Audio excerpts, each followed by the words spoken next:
The most difficult thing about changing a daytime running light in your truck is knowing which running light is out. So let me start by telling you the trick to getting them to turn on.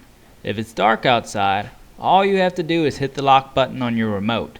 That'll make it flash. If it's daylight, you'll need to have the truck running and put it in drive. So you'll either need a helper to spot it for you, or you'll need to record using your phone like I've done here. Now let's get to the easy part, which is changing the bulb.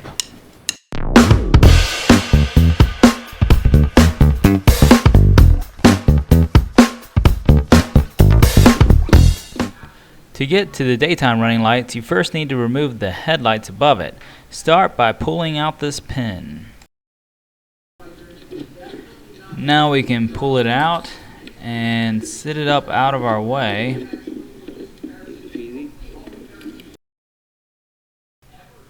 We have access to the light socket now. It just pulls right out, and then it takes a little bit of hand strength, but you can pull the light bulb out.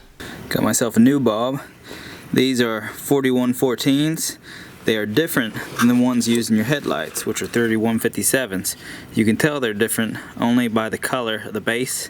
Gray for daytime running lights, black for your headlights. Otherwise they look the same. So I've inserted it back into this clip.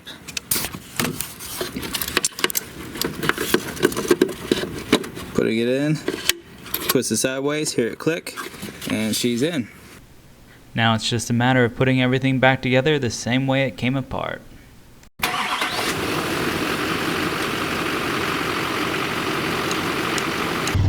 hope this video helped you. Would you mind helping me by taking a moment to click that subscribe button? It doesn't matter if you ever plan to watch another one of my videos again, but when you hit that button, it helps my channel grow either way. I appreciate you.